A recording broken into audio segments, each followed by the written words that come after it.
E aí, meus amigos, vão entrando aí para um super.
E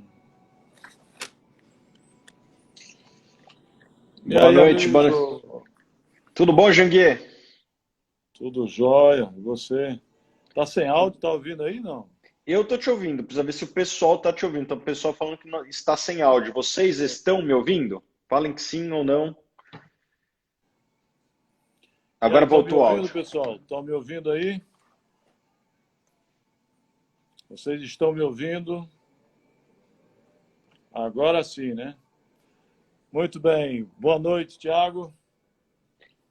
Boa noite, Janguier. É um prazer enorme. Sabe que ao longo da minha carreira aqui como analista de investimentos, de ações listadas, e obviamente alguns negócios não listados, uma das coisas que eu tenho mais prazer é conversar com executivos e principalmente quando a pessoa do executivo é a mesma do fundador, do controlador, enfim.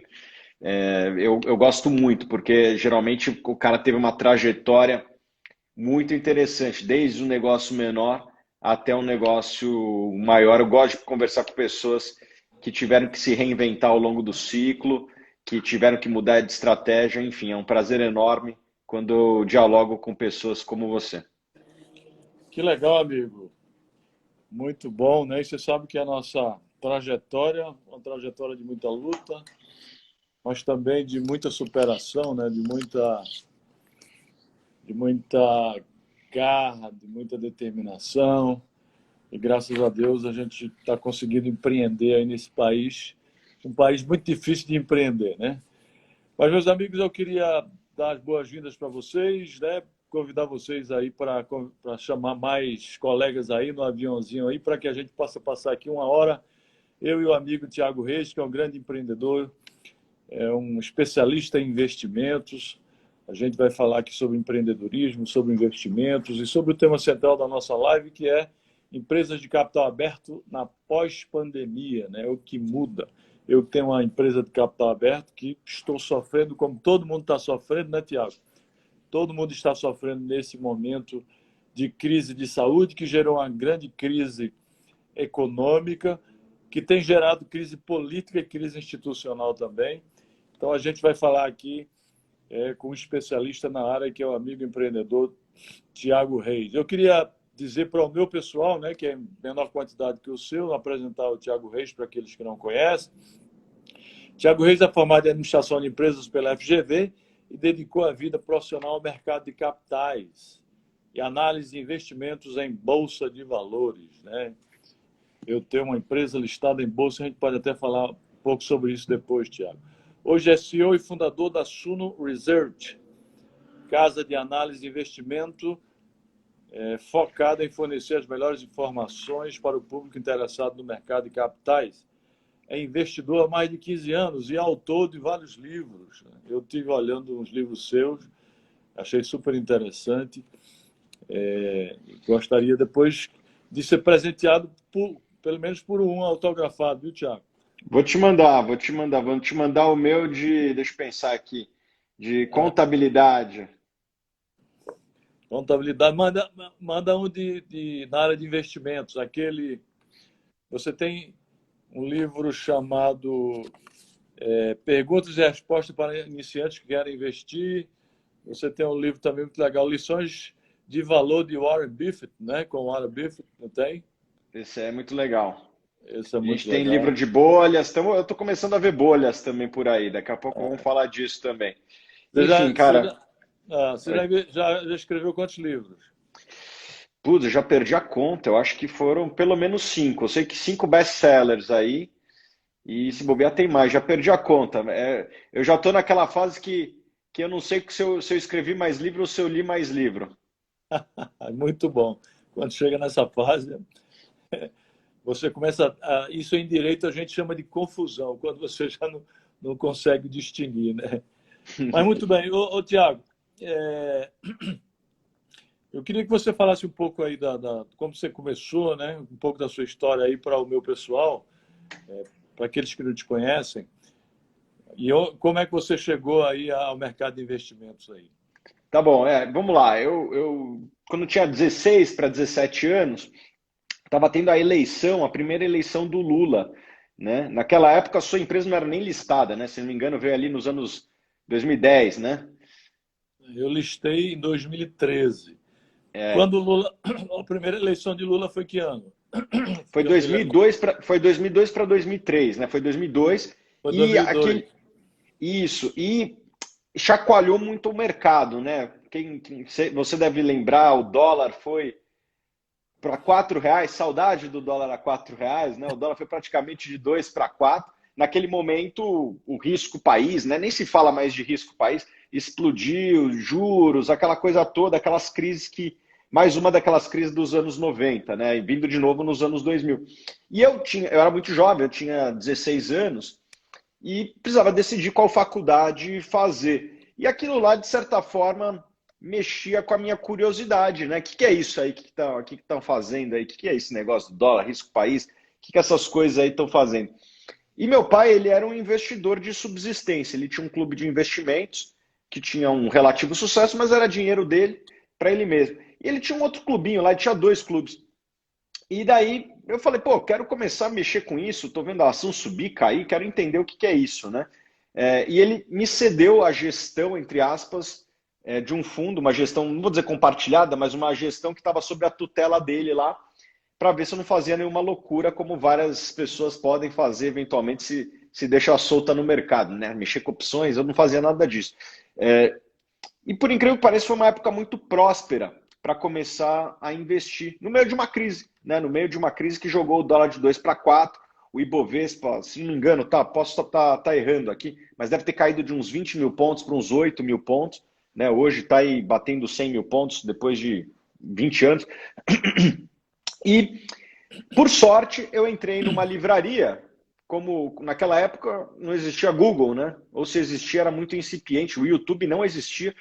E falei, pô, qualquer assunto que eu quisesse aprender, eu ia na livraria e comprava os livros. Era isso que eu fazia com as minhas coisas, né? Eu gostava de, sei lá, de aprender xadrez, eu ia na livraria. Naquela época a gente ia na livraria. Hoje em dia não sei se existe mais livraria, se existe, estão fechados. E, e daí, por sorte, me deparei com um livro. O primeiro livro que eu me deparei lá era a história do Warren Buffett. Um livro que eu tenho, se bobear, até aqui, em algum lugar. Depois preciso procurar. Foi o meu primeiro livro de investimentos que eu comprei e me identifiquei muito com aquilo.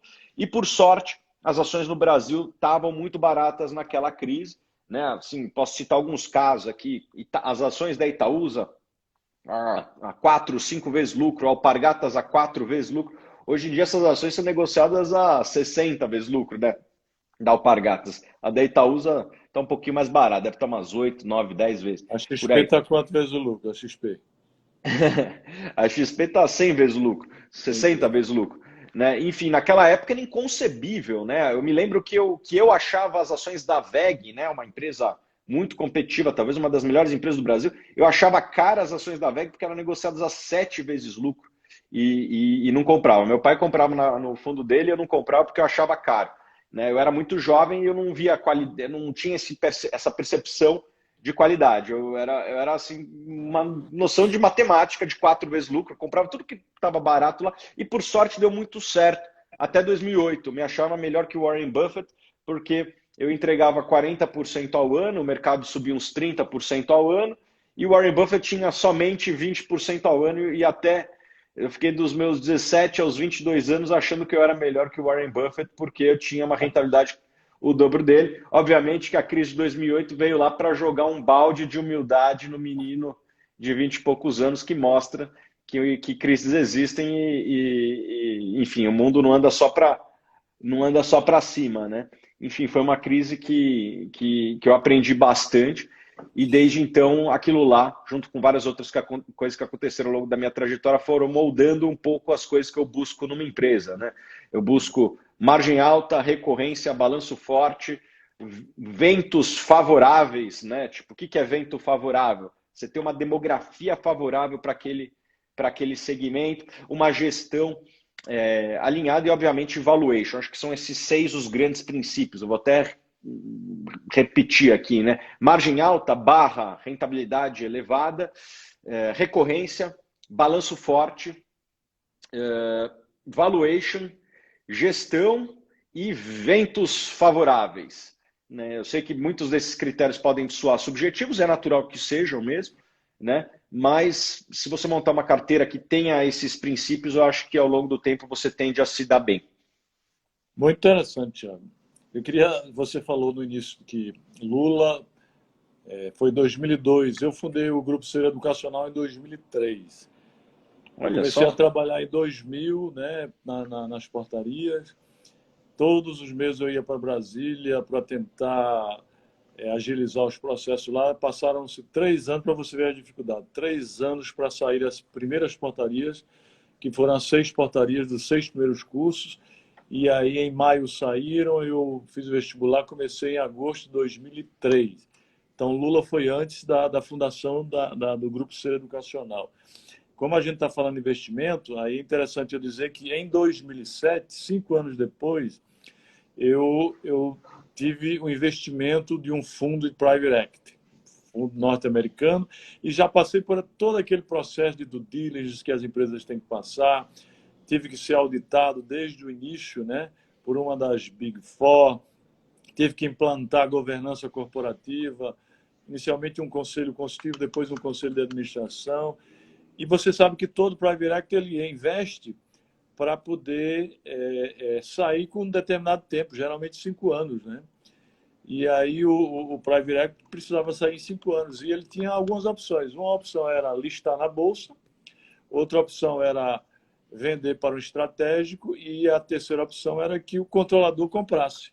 E aí a gente, 2013, a gente preferiu ir para a Bolsa de Valores, que era uma forma de crescimento, né? Crescimento através de diluição, através de sócios e, ao mesmo tempo, proporcionar que o investidor, o fundo, pudesse sair. Então, nós fomos para a Bolsa em 2013, outubro de 2013, nós listamos a empresa na Bolsa e hoje é a empresa de capital aberto. Para você ver, né? Você falou aí que várias instituições estão sendo negociadas a 60, 100 vezes o lucro. Isso depende muito de setor, né? Por exemplo, o setor de educação hoje está em baixa.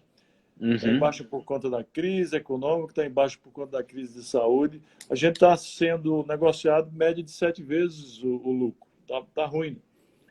Então, depende muito do setor, mas já fomos negociados ao dobro, ao triplo desse valor. Mas eu queria dizer também que você começou cedo, né? Começou sonhando, transformando seu sonho num projeto de vida e com muita determinação, muita disciplina e muito estudo. Você teve que estudar muito. Pô, Conseguiu estudo até realmente hoje. até Agora hoje. estou estudando isso aqui. Olha o livro que eu estou lendo aqui, só para dar uma noção. Nossa, Isso aqui é do tamanho de uma caneca aqui, quase, a grosso. como é o título? Executive Compensation. Como é que eu posso traduzir? Remuneração de executivos, cara. Talvez esse seja o assunto mais importante da vida empresarial, né? Se você constrói a remuneração certa e os incentivos corretos, a coisa anda sozinha. Exatamente, exatamente. Mas eu queria convidar o pessoal aí para chamar os amigos, né, no aviãozinho aí para ver se a gente chega a 1.000 pessoas aí. E ao final da live eu vou publicar aqui no meu feed E aqueles que fizerem um comentário e marcarem os 5 amigos, os melhores comentários vão receber esse meu livro aqui, Fábrica de Vencedores, Aprendendo a Ser um Gigante. Fábrica de Vencedores, Aprendendo a Ser um Gigante, que é o meu 21º livro, viu, Tiago? Já Ô, escrevi louco. 24. Sou igual Ô, a louco. você. Não, você já escreveu mais que eu. Mas você tem memória melhor, porque você lembra o número de livros. Eu nem lembro mais. Eu escrevo um por ano. Eu comecei a escrever quando eu era juiz, em 1992. Era juiz federal do trabalho, eu escrevi o primeiro livro de direito. Aí depois, todo ano eu escrevia, tal, aí reeditava. E agora é uma meta. Todo ano eu escrevo um livro. Já que eu escrevo, toda semana eu escrevo para vários jornais do Brasil, aí depois eu pego os melhores textos e faço uma coletânea, né? Uma consolidação e aí transformo no livro. Muito legal. Mas Tiago, diga aí, nesse momento aí de difícil, né, que a gente está passando, quais são os melhores investimentos aí que as pessoas podem seguir, podem investir? Tá, eu sou um investidor que tem as minhas características, né? Eu sou um apaixonado pela renda variável. Eu acho que não existe outra alternativa para quem quer rentabilidade a não ser a renda variável. O CDI a 2%, né, que na verdade nada mais é do que um copy-paste do que está acontecendo no mundo faz 10 anos de juros baixos. Né? O CDI a 2%, com uma inflação de 4%, eu acho que talvez para muitos que estão nos vendo a inflação individual de cada um é até mais, é um sorvete derretendo no sol. Né? Assim, um sol de 40 graus, seu dinheiro está perdendo valor a cada dia. Né? Porque se você está rendendo 2 e a inflação é 4, talvez seja melhor você comprar tijolos e botar na sua casa, porque pelo menos o tijolo talvez mantenha um pouco do valor dele depois de 12 meses. Então, o incentivo é a tomada de risco para a rentabilização. E eu gosto, obviamente, de ações. E qual é o perfil de ações? Eu não tenho amor por geografia, né? Eu não me considero um investidor brasileiro, eu me considero um investidor. Se for melhor aplicar nos Estados Unidos ou na Ásia ou na Turquia do que no Brasil, eu vou sem medo. Né? Eu vou acreditando que se a oportunidade, se a minha análise for certa, que é melhor investir longe, vamos lá. E o que eu busco? Né? Aquilo que eu já falei anteriormente. Uma margem alta, uma rentabilidade sobre capital acima elevada, né? ROI, vamos dar nome aos bois? ROI, ROIC, ROCE, né? São indicadores de rentabilidade.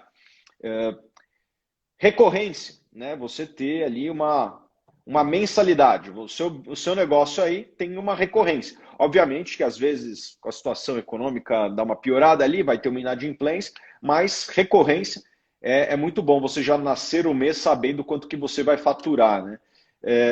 Terceiro, balanço sólido. Né? Balanço sólido é muito importante e a gente viu nessa crise. Quem tem balanço sofre, mas respira. Quem não tem balanço está passando o chapéu aí e está sofrendo, vai ser diluído. Né? Então, balanço forte é importante. Ventos favoráveis, né? O que eu quero dizer com isso? Uma demografia favorável. Ao longo do tempo vai ter mais e mais compradores para aquele segmento. É muito difícil você ter uma empresa vencedora que ganha dinheiro num segmento que tem cada vez menos clientes. Acho que a única indústria no planeta que conseguiu ganhar dinheiro com isso foi... É muito ruim. Você ser a melhor empresa de máquinas de escrever do mundo não vale nada hoje. Né? Então, é muito difícil ganhar dinheiro quando tem cada vez menos clientes naquele segmento. Gestão, pessoas. Né? Obviamente que é muito fácil falar gestão boa, mas acho que nada melhor do que resultados para avaliar uma gestão. É mais ou menos que nem um time de futebol. Quem que você quer no seu time? Eu quero o Messi, eu quero o Cristiano Ronaldo. Por quê? Porque esses caras têm resultado. Né? E acho que é o melhor jeito de você começar a analisar uma empresa é as entregas daquela administração. E o sexto ponto, obviamente, que você tem que pagar um preço bom. Né? Eu gosto muito da Microsoft, gosto muito de várias empresas no Brasil, mas tem empresa aí sendo negociada a 100 vezes lucro. Se ela não entregar muito crescimento, e o problema é que quando você começa a negociar 100 vezes lucro, começa a atrair competição. Né? Você falou da XP. A XP é um caso de sucesso, merecem o trabalho que estão lá, mas hoje, acabou de sair uma notícia, o BTG foi lá e comprou um agente autônomo da XP, o maior agente autônomo, um dos maiores agentes autônomos da XP. Ou seja, quando você começa a ter sucesso, começa a ter muito crescimento, there is competition, existe competição Uhum. que vai querer pegar parte daquele do seu valor. Né? Então, você ter todas essas características, se você montar um portfólio dessas coisas, com essas características, eu acho que, na média, você vai ser vencedor no longo prazo. Muito legal. Deixa eu comentar aqui algumas coisas que você falou e até perguntar também. Você disse que está investindo em renda variável, claro que renda fixa não vale mais a pena por conta do juro baixo, da Selic baixa, que investe em ações. Mas em imóveis e empresas de capital fechado, está investindo também? Não, só em capital Cara, aberto. eu gosto dessas duas coisas. Se você pegar a lista da Forbes das maiores fortunas do mundo, é exatamente isso: donos de ações, donos de imóveis. Mas, eu boto um porém aqui: donos de ações são pessoas como você, os fundadores, mas eu te garanto que tem caras aí na sua base de acionária, pessoas físicas, que são investidores e que devem ter um patrimônio grande, inclusive, na sua ação. Então, você pode ser fundador, você pode ser o cara que comprou o controle de uma empresa e melhorou ela. E terceiro, você pode ser um investidor na bolsa. Assim, eu acho que o melhor exemplo disso aqui é o Warren Buffett. No Brasil a gente tem alguns exemplos, né? O Luiz Barsi, o Lírio Parisotto, que são grandes investidores que foram comprando as suas participações na bolsa com as suas economias do dia a dia. Óbvio, o Lírio é um empresário também. Então, e imóveis também. Tem muita gente que tem imóveis nessas listas. E eu compro imóveis, mas eu gosto de comprar através da estrutura de fundos imobiliários, né, que tem uma série de vantagens. Primeiro, são mais líquidos. Geralmente, você consegue comprar com R$ 100, você já consegue comprar, pagam mais dividendos na média, as propriedades são melhores. Eu gosto de imóvel, mas através da estrutura de fundo imobiliário mesmo, porque consigo liquidar numa semana. Você vai vender o imóvel, você já deve ter tentado vender. Quanto tempo demora? Demora 6 meses, um ano, né? Então eu não gosto muito da estrutura de comprar imóvel tradicional. Nada quem faz isso, tem muita gente que ganha dinheiro com isso, mas eu não gosto. E empresa fechada, eu tenho a minha empresa, obviamente, e agora estou começando a fazer uma outra movimentação aí. Fiz um investimento num negócio de educação, depois quero até te apresentar, o Além da Facu, que nada mais é do Uhum. que uma escola de negócios online, em que Que a legal. gente tem uma parceria aqui que são 5 sócios lá, que são pessoas de renome, né? O Bernardinho, que é o nosso ídolo aqui da seleção brasileira de vôlei, né? Falando de liderança, o Basaglia, que é o head da Michael Page, talvez a maior empresa de recrutamento, headhunter do Brasil, o Vabo, que é um grande professor lá do INSPER, e também o Álvaro Chocair, que foi um dos fundadores, um dos principais executivos da Tarpon durante muito tempo, que foi um dos principais fundos do Brasil. Então a gente reuniu esse time e estamos construindo lá uma escola online. É um negócio muito interessante porque nasce digital, ou seja, não tem todo esse investimento que você faz em universidades e tal. Nada contra quem faz, mas a gente nasce numa estrutura muito leve, digitalizada, e já é rentável desde o primeiro mês. Então a gente consegue crescer gerando caixa, que acho que entrega um pouco tudo daquilo que a gente falou anteriormente, né? De margem alta, recorrência lá não tem tanto, mas a gente tem cursos todo mês sendo lançados, tem um E tem balanço forte, escalabilidade, né? Escalabilidade. escala, né? Então, basicamente, vender para ou vender para 1 milhão é o mesmo custo. Tem um custo um pouco de atendimento, mas é marginal. Eu acho que tem um time bom. Entrei num valuation ultra favorável, entrei a zero, não paguei nada, entrei só com o meu nome, com o meu conhecimento. Então, acho que a gente Caramba, está. E a gente já vai fazer uma captação aí, cara. Não sei se nem se eu posso falar, mas a gente já deve fazer um valuation aí de algumas dezenas de milhões de reais. que Em bom. uma empresa que tem 3, 4 meses aí. Muito bom. Deixa eu comentar aqui. Aí, Quando bateu eu, mil e quando eu, quinhentos aí, quando, hein? quando vai bater 1.500, exatamente. Chama aí, cada um chama 10 pessoas aí para a gente bater 1.500, porque a gente está tratando de temas muito interessantes, de interesse de todo mundo aqui. Investimentos, empreendedorismo e investimentos. Deixa eu te lembrar aqui, quando o primeiro investidor entrou no Grupo C Educacional, os imóveis eram todos do grupo. E aí eu tive que fazer a cisão, passei os imóveis para mim, criei uma empresa gestora dos imóveis e aluguei para para o próprio grupo, né? Quando a gente e continuamos comprando imóveis pelo próprio grupo. Quando eu fui abrir capital na Bolsa de Valores, aí tivemos que fazer também a cisão daqueles imóveis. Eu comprei os imóveis e passei também para a minha empresa e alugamos para o grupo. Hoje a gente tem mais de 100 imóveis alugados, não só para o grupo, mas para outras instituições Vamos fazer um fundo também. imobiliário disso daí? A gente está trabalhando nisso já, não tem prazo ainda não, mas estamos trabalhando nesse fundo imobiliário. É, uma pergunta, e agora também eu montei um family office e estou investindo em startups. Você acabou de investir numa startup, né? Pô, te convido aí a conhecer a nossa startup aí. Vai ser um prazer ter você conosco. Você manja tudo de educação aí. Quem sabe a gente não consegue fazer algo juntos. Será um prazer, né? Principalmente no setor digital, porque o ensino à distância, o ensino tecnológico e digital não é mais futuro, né? É presente. Para você ter uma ideia, a gente estimava que em 2024 nós teríamos 50% das matrículas do ensino superior via ensino à distância, por meio de tecnologia digital. Só que com a pandemia houve uma aceleração, né? Agora, por exemplo, estou com quase 200 mil alunos estudando de forma remota, por meio tecnológico digital, né? E com interação e tudo. Que a gente já vinha efetivando uma grande transformação digital do grupo, e assim que surgiu a pandemia, a gente teve que acelerar aquilo que a gente ia fazer no futuro, teve que acelerar e estamos transmitindo, os professores em casa, transmitindo aulas para quase 200 mil alunos. Mas, como eu estava dizendo a você, aquilo que seria em 2024, eu acho que daqui a 2 anos, 50% das matrículas do ensino superior já serão feitas no ensino à distância, né? Através das tecnologias digitais, no EAD, né? Para você ver que realmente essas startups de tecnologia, essas startups de educação, essas edtechs, elas têm muito a crescer, não só no Brasil, mas no mundo inteiro. Agora, você tratou aí de um assunto que eu gostaria até de falar sobre ele. São os agentes autônomos aí dessas empresas de financeiras, né? Está tendo até uma briga aí entre os grandes bancos e as corretoras, né? O que você pensa disso? Na verdade, vamos dar nome aos bois, né? O Itaú e a XP.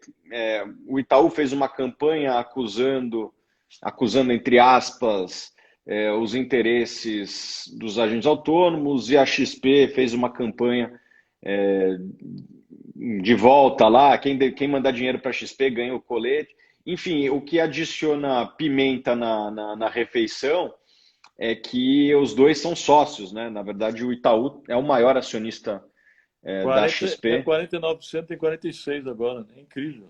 E tem uma opção ali para ter ainda mais ações lá na frente. E o clima é hostil entre sócios, né? Então, e é público, não estou falando nada que é segredo aí, só você vê o que está acontecendo nas próprias redes sociais. Enfim, acho que o mundo dos investimentos. Isso é reflexo da evolução do mundo dos investimentos no Brasil, que hoje existem mais alternativas para o investidor tomar a sua decisão. Antes existia realmente um oligopólio na mão dos bancos, e hoje tem mais e mais alternativas. As pessoas estão sendo empoderadas, né? Acho que você falou dos livros ali. Eu sou o cara acho que mais vendeu livro de investimento do Brasil aqui, né? A minha última distribuição, fiz um dia uma distribuição grátis, foi para 200 mil pessoas o meu livro. E eu acho que as pessoas estão se informando, né? Acho que o Google, as redes sociais, o mobile, ele permitiu que as pessoas, de certa forma, fossem empoderadas na sua decisão de investimento, coisa que não era possível 10, 15, 20 anos atrás, né? Eu estava falando agora há pouco no começo da live, como foi a minha trajetória como investidor. Eu fui ouvir a primeira vez a voz do Warren Buffett depois de 4, 5 anos estudando a vida dele. Não existia YouTube, né? Então, hoje é muito mais rico esse ambiente de informação. Obviamente que isso dá espaço para todo tipo de fake news e todo tipo de consequência da abundância. Mas, enfim, consequência negativa. Mas eu acho que no final das contas, mais opção é melhor sempre para o investidor. Então, essa disputa, que eu acho que não cessou, talvez tenha tido uma leve trégua aí, mas eu vejo como positiva para o investidor. É um debate construtivo falar dos interesses financeiros que muitas vezes não são falados pelas instituições. Muito legal esse esclarecimento aí. Você acha que no futuro, pós-pandemia, vai haver alguma mudança de comportamento dos mercados aí de investimentos? Não? Cara, e tem uma coisa que eu acho que ninguém está falando que eu acho que vai acontecer. Como os juros no mundo estão ficando muito baixos, Janguier, qualquer altinha no juros tem um efeito potencialmente muito grande nos mercados. Quando você tem um juros de 15%, ir para 14%, ir para 16%, na hora que você faz o valor presente, traz o valor presente numa taxa dessas, não chacoalha tanto o mercado. Quando você tem um juros de praticamente zero e vai de zero para meio, você tem aí uma queda do mercado, sei lá, estou chutando aqui mais de 10%. Eu acho que os mercados eles vão ficar muito mais sensíveis a oscilações por conta disso. Na hora que você está próximo do zero, qualquer mexidinha, né, nas expectativas de juros futuros pode ter um impacto muito negativo e isso aí vai ficar um mundo mais sensível, eu acho, em termos do mercado como um todo. Uhum.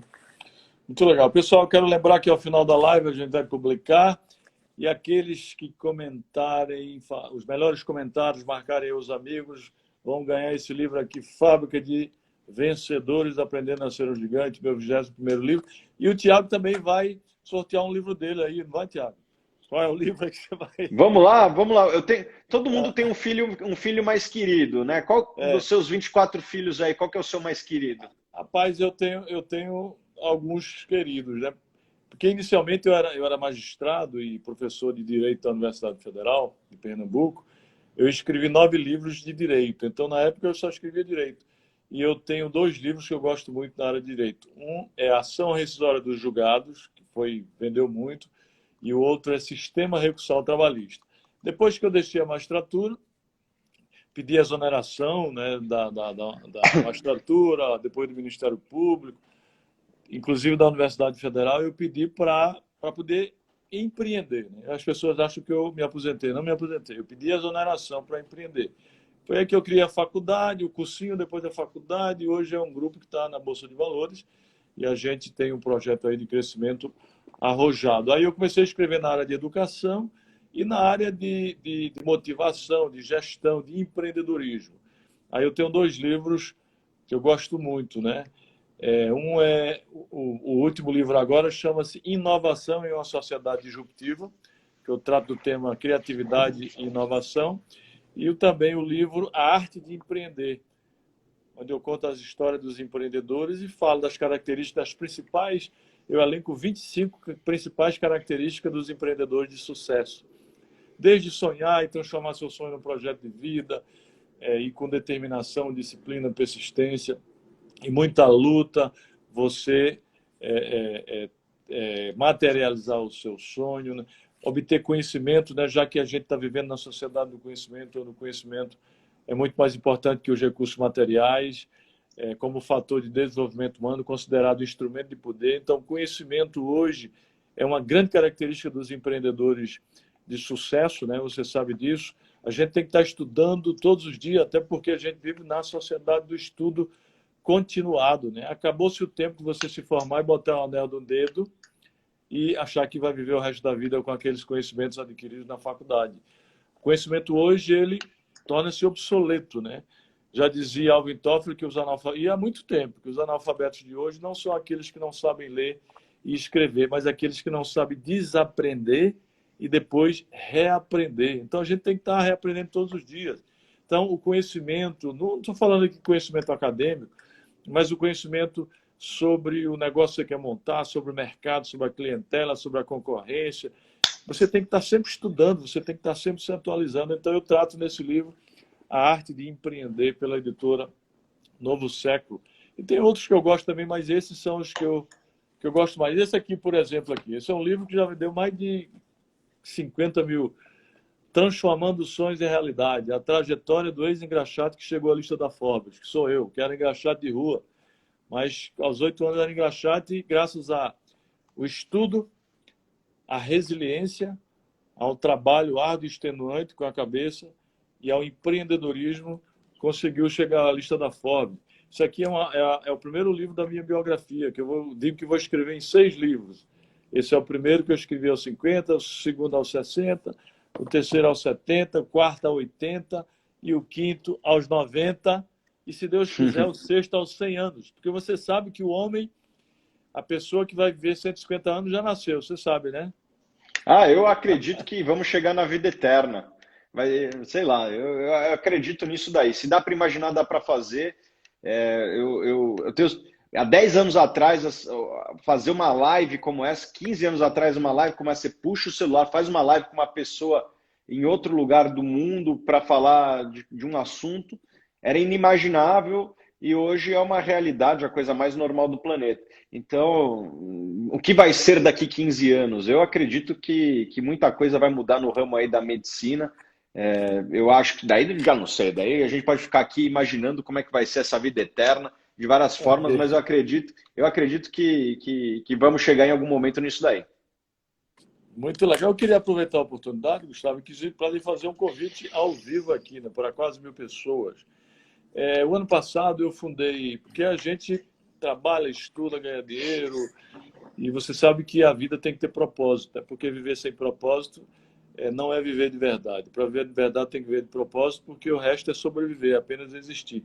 E com base num propósito de vida que eu resolvi criar isso aqui, ó, o Instituto Êxito de Empreendedorismo. Eu criei o ano passado, em maio, com 34 empreendedores, grandes empreendedores como você, tipo João Apolinário, Fábio Coelho do Google, o próprio presidente do Credit Suisse, Zé Olímpio, Chaim Zarri do Concept, do Coque, Carbonari da Anhanguera, Cândido Pinheiro da Apivida. A gente criou esse instituto para ajudar os jovens a empreenderem. Jovens de escolas públicas, aqueles mais carentes, a empreenderem na vida, porque antes de empreender nos negócios, as pessoas pensam que empreendedorismo é só criar empresas, só CNPJ. Não é nada disso, né? A gente sabe que empreendedorismo é atitude, é ação, é estilo de vida, é proatividade, é transformação de pensamentos em ação e sonhos em realidade. Então, a gente quer ajudar os jovens a empreender na vida, porque antes de empreender nos negócios, temos que ter a consciência que somos os verdadeiros empreendedores da nossa história. E depois, quando a gente empreende na vida, a gente empreende nos negócios com mais facilidade. E vamos fazer isso como? Em primeiro lugar, através de uma grande plataforma de cursos online gratuitos. Temos mais de quase 300 cursos já na plataforma gratuitos. Cursos, por exemplo, eu tenho 2 cursos lá, cursos que eu cobro R$ 2.000 na minha plataforma, lá está de graça, tudo de graça. Curso A Arte de Empreender, que foi fruto daquele livro que eu falei para você. Aí os demais sócios, João Kepler, Chaim Zarri, todos têm cursos lá. Vamos ajudar através de mentorias. Eu já tenho um grupo de mentorias, onde uma vez por semana, online, eu ajudo, oriento os empreendedores a empreenderem, né? A passar pelo caminho árduo do empreendedorismo, porque nós já passamos. Quando a gente passa, a gente ensina aquilo que já aprendemos para que as pessoas errem menos, né? Embora errar deve servir como aprendizagem, mas é muito menos doloroso e mais barato você aprender com os erros dos outros ao invés de aprender com os seus erros, né? Então, a gente faz mentoria, já vídeos inspiracionais, palestras. Estamos criando uma aceleradora de startups para ajudar essas pessoas que passarem pelo Instituto. E eu queria convidar você para ser um dos conselheiros do Instituto. Muito obrigado. Instituto Êxito de Empreendedorismo. E aquelas pessoas que são empreendedores que estão nos assistindo, que queiram participar do Instituto, é só entrar contribuindo com conteúdo, mentorias, palestras, vídeos inspiracionais. Basta entrar no site aí que a gente vai botar aí, ó, www.institutoexito.com.br www.institutoexito.com.br. E aqueles que querem empreender na vida podem ter acesso lá a todos os cursos nossos, as mentorias, tudo de forma gratuita. É um convite nosso aqui. Eu sou o atual presidente. Tiago, vamos falar sobre o tema principal da live aqui, que é empresas de capital aberto na pós-pandemia. O que muda, né? Na sua ótica aqui, o que vai mudar para essas empresas na pós-pandemia? Ou muda para todo mundo? Eu acredito, botando aqui que vai acabar minha bateria daqui a pouco. Devia ter me planejado melhor aqui com a bateria. Vou só encaixar aqui e ver se vai. Acho que vai. Opa, vamos lá. O que muda? Eu acho que as empresas de capital aberto, elas têm, em geral, na média. Opa, estou tentando encontrar um equilíbrio aqui do meu. Acho que agora foi. É, Elas têm, na média, uma posição de caixa melhor que seus pares privados, né? Geralmente as empresas listadas na bolsa são empresas maiores, são empresas que têm não só mais capital, como também mais acesso a capital. Né? Os bancos, na dúvida, preferem emprestar para uma empresa de capital aberto, porque essa empresa consegue emitir dívida, né? Eventualmente consegue fazer um novo levantamento de capital com o próprio banco, às vezes. Então, os caras emprestam mais. Então, na dúvida, sobra mais dinheiro para esses caras. Então, a vantagem de você ter uma empresa de capital aberto, você pode até falar aí um pouco, eu queria até saber um pouco o seu ponto de vista, mas é que você tem mais capital numa hora que falta capital para muitos, e daí você pode até usar esse capital e às vezes fazer uma outra aquisição mais estratégica de um player que esteja um pouquinho mais fragilizado por conta da situação atual, que é bastante crítica. Você concorda comigo, Janguier? Como é que foi aí o seu departamento financeiro nesses dias aí? Concordo, né? No Grupo Ser Educacional, a gente, assim que aconteceu a pandemia, né, que começou a quarentena, a gente teve que tomar inúmeras atitudes, né? Em primeiro lugar, tanto em relação aos funcionários, em relação aos alunos e em relação à própria estrutura da empresa.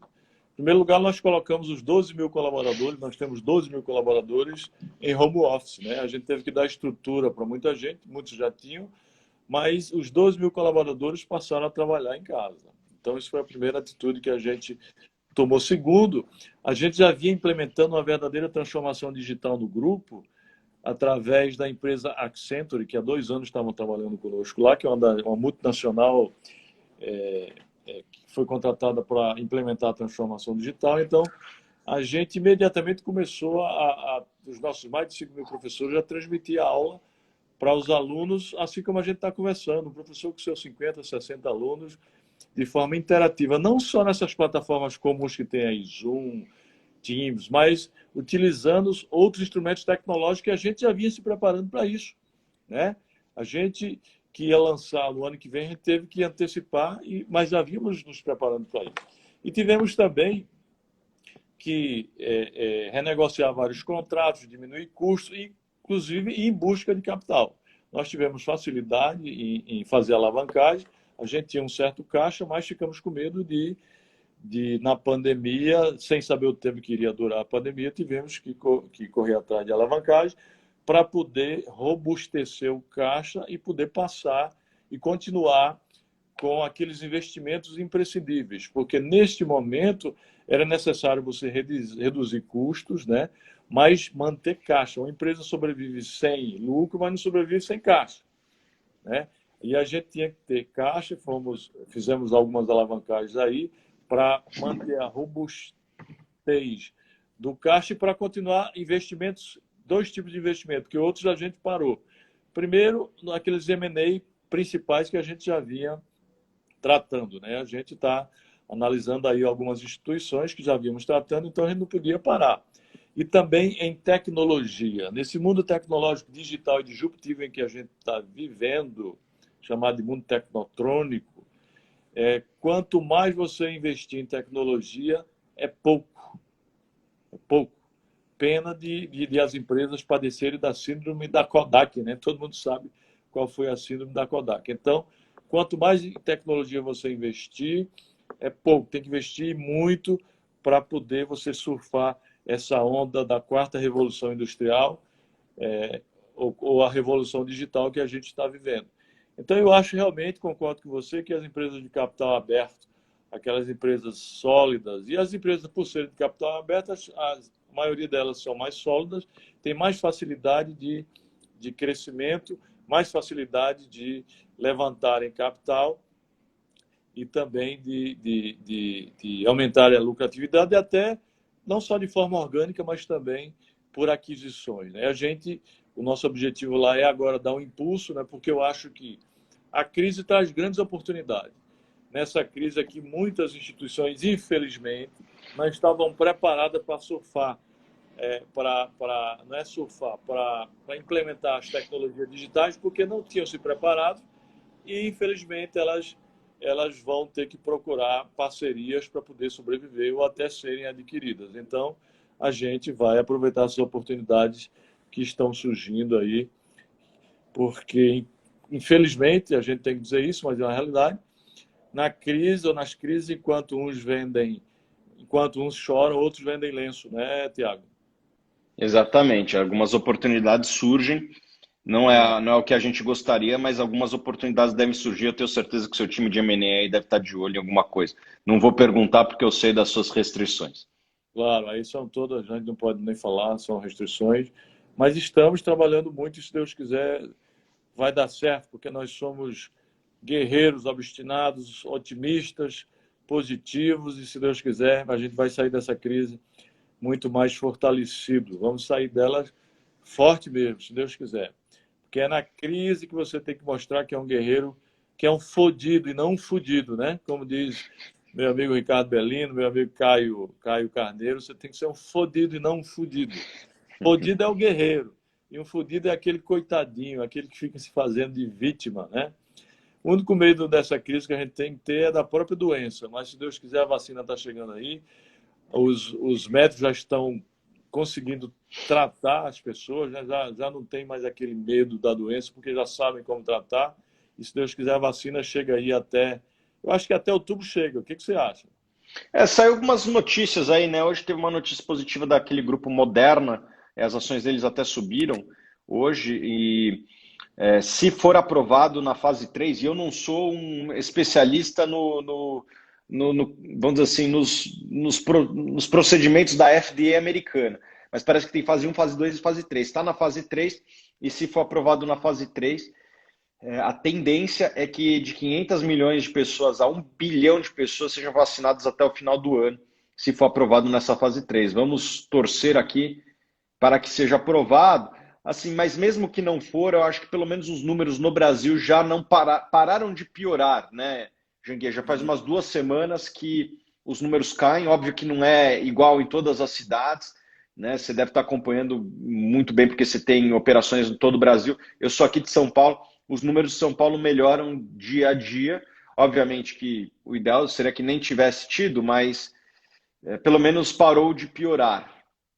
É verdade. Inclusive, eu ouvi uma notícia hoje, além essa semana, ter visto também as notícias de que a Rússia já tá em fase final, a Universidade de Oxford e outros países aí estão em fase já final da vacina. Um laboratório, né, que está fazendo uma parceria com o governo brasileiro para, assim que sair, trazer a vacina para o Brasil, né?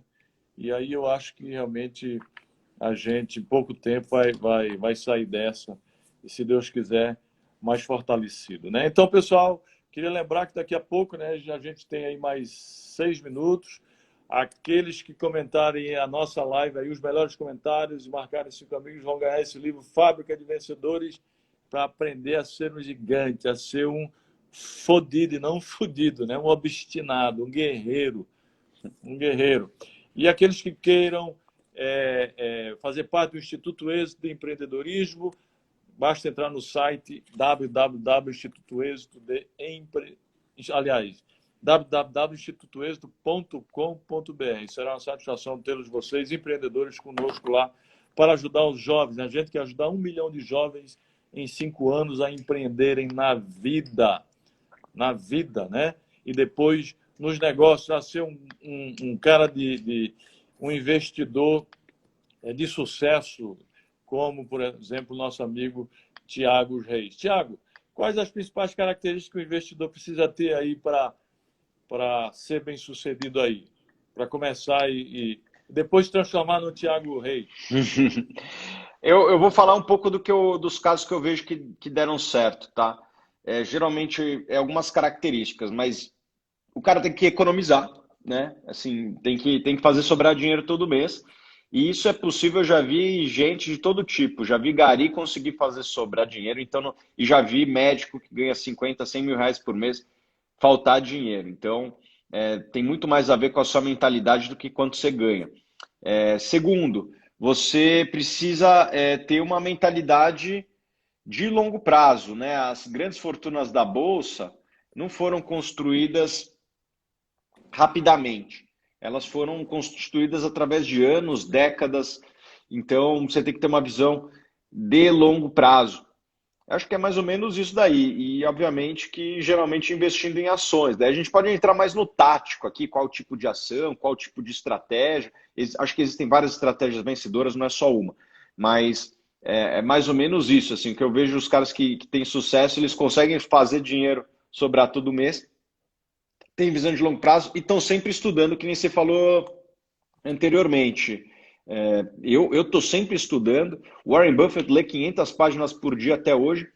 O conhecimento, ele é que nem juros compostos. Ele vai tracionando com o tempo e quando você vê, você está entendendo de muito mais coisa do que antes e, obviamente, se você consegue ter um mínimo de capacidade de execução, você vai muito mais longe. Muito legal. Isso é muito questão também de mentalidade, né, Tiago? As pessoas nascem com aquelas crenças negativas, aqueles padrões negativos de que nunca vão conseguir ter uma mentalidade realmente, uma mentalidade pobre. Essas pessoas realmente nunca vão conseguir. Para se conseguir ter sucesso, prosperidade e angariar riqueza material, porque existem vários tipos de riqueza, né? E a primeira delas é a saúde, depois a espiritual, depois a familiar, depois o conhecimento. Tudo isso a gente pode ter facilmente, né? Depois o relacionamento, network, propósito de vida, para depois você chegar à riqueza material, que depois que você consegue essa, você consegue o material que é o dinheiro. O dinheiro tem que ser uma consequência, o dinheiro não pode ser o fim. A gente tem que lutar por dinheiro, mas antes tem que lutar pelos outros tipos de riqueza. A gente tem que se programar mentalmente para o sucesso, condicionar mentalmente para obter essa riqueza. E é importante lembrar aqui, pessoal, que vocês têm, ou vocês, eu digo, a pessoa que não tem essa mentalidade tem que fugir daquela crença limitante incutida na cabeça da maioria dos brasileiros de que nasceu pobre, morre pobre, né? Nasceu pobre, morre pobre, isso é uma crença limitante, né? Porque se a pessoa nasce pobre, a culpa não é dela, mas se ela morre pobre, a culpa é dela, né? A culpa é dela, né? Ela tem que ter uma programação mental para ter sucesso, para ganhar dinheiro e usar o combustível que tem, que é o conhecimento, a determinação, a disciplina, a perspicácia, a sagacidade, que facilmente essa pessoa vai conseguir. Mas é importante que uma das características que deve ter é exatamente esse condicionamento mental, essa mentalidade para ganhar dinheiro. Porque quem não vê grande riqueza, quem não vê riqueza na cabeça, na mente, tudo é questão de mentalidade, jamais vai ver no bolso, não é isso, Thiago? Tem que Exatamente. começar pela mente, né? Se a Com pessoa certeza. não escolheu a riqueza, a pobreza já escolheu ela. Muito Eu bem, concordo Tiago. com você, eu concordo com você. Até pouco tempo atrás, eu digo até do meu lado, eu era um cara que olhava muito mais para custo, meu time jogava muito mais na defesa, eu planilhava meus custos. Desde que eu criei minha empresa, eu parei de olhar para custo, eu nem olho mais o meu cartão de crédito. Também não fico gastando muito, mas eu jogo muito mais no ataque, atrás de novas receitas, do que cortando custo. Muito legal. A mensagem final aí para a gente encerrar. Eu... Bom, é um prazer enorme estar aqui com você, conhecer você aí, não vou dizer pessoalmente, mas virtualmente. Parabéns pela sua empresa, não é todo mundo que consegue criar do zero aí uma empresa em tão pouco tempo, vamos dizer assim, que veio para a Bolsa, porque pô, você foi empreender ali em 2003, mais ou menos na época que eu comecei, e pô, você tem uma empresa listada, né? Então, total admiração aí pelas suas conquistas, e acho que a sua história aí prova que, assim como nos investimentos, tudo é possível. Não importa de onde você começa, o que importa é se você está na trajetória e se esforçando na direção certa. Então, queria te dar o parabéns aí e todos os projetos que você me convidou tem a minha assinatura embaixo aí, tá bom, Giguê? Legal, amigo. De coração, eu que agradeço, né? Agradeço imensamente, primeiro, tê-lo aqui nesse bate-papo, para que a gente possa passar nossas experiências para essas pessoas, para que a gente possa inspirar, né? Inspirar com exemplos, né? Quando você inspira com exemplo, é muito mais forte do que inspirar apenas com conselho, né? A gente inspirar com exemplo, o exemplo nosso que a gente veio de baixo e construímos. E aí eu costumo dizer, né, que não interessa de onde a pessoa vem, o que interessa é para onde ela quer ir. Porque se ela quiser se programar mentalmente e usar o combustível que ela tem, que são coisas simples, né? Determinação, disciplina, trabalho, árduo, extenuante, persistência e não desistir jamais, ela pode conseguir. E a mensagem final que eu vou passar para o pessoal, nosso pessoal que está nos assistindo, que eu estou tirando desse livro aqui, ó, Fábrica de Vencedores, em forma de poesia, aqui é o caminho da prosperidade, pessoal. Já que a gente está falando em riqueza, investimento, não é minha, né? É de Manuel Bastos Tigre, mas que eu publiquei no livro chamado Fábrica de Vencedores. Pobre de ti se pensar em ser vencido, tua derrota é caso decidido. Queres vencer, mas como em ti não crês, tua descrença esmaga-te de vez. Se imaginas perder, perdido estás. Quem não confia em si, marcha para trás. A força que te impele para frente é a decisão firmada em tua mente. Muita empresa esboroa-se em fracasso, ainda antes do primeiro passo. Muito covarde tem capitulado antes de haver a luta começado. Pensa em grande e os teus feitos crescerão. Pensa em pequeno e irás depressa ao chão. O querer é o poder arquipotente, é a decisão firmada em tua mente. Fraco é quem fraco se imagina. Olha ao alto o que alto se destina. A confiança em si mesmo é a trajetória que leva aos altos cimos da vitória. Nem sempre o que mais corre a meta alcança, nem mais longe o mais forte o disco lança. Mas o que certo de si vai firme em frente, com a decisão firmada em sua mente. Tudo é questão de mentalidade e depois de muita luta, de muita determinação, de muita disciplina e não desistir jamais. Um beijo no coração, Tiago. Seja bem-vindo ao Instituto Êxito. Um beijo para todos e até a próxima. Fico devendo essa, viu? Valeu, Janguier. É um prazer enorme estar aqui com você. Boa noite a Tá todos. bom. Valeu, querido.